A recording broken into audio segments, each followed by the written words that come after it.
হ্যাঁ, আসসালামু আলাইকুম। আশা করি সবাই ভালো আছেন। আজকে আপনাদের দেখাবো কিভাবে খেপলা জাল দিয়ে খেও মারতে হয়।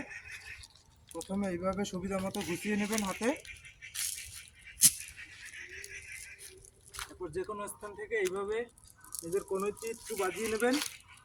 এরপর জালটা দুই ভাগে ভাগ করে এই যে জালটা দুই ভাগে ভাগ করে বাম হাতে অর্ধেক আর ডান হাতে অর্ধেক এভাবে নিয়ে যে জায়গায় খেও দেওয়ার ইচ্ছা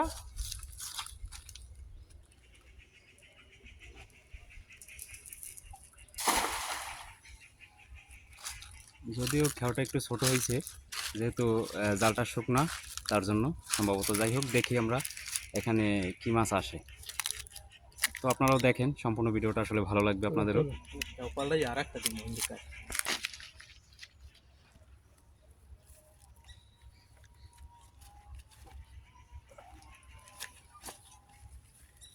দেখি জাল কাছাকাছি আসছে আমাদের। তো মাছের কিছু আলাপ পাওয়া যাচ্ছে এখানে।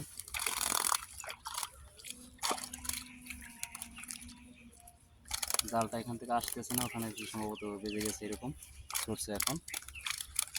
তো যদিও মাছ মোটামুটি ভালোই আসছে, ছোট যদিও। এই হচ্ছে সম্পূর্ণ ভিউটা, দেখেন খুব সুন্দর।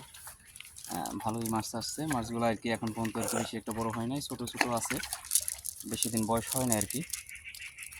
তো মাছগুলো আমরা দেখতে আসলাম আসলে কতটুকু হয়েছে বড়। তাড়াতাড়ি ফেলাই দিতে হবে।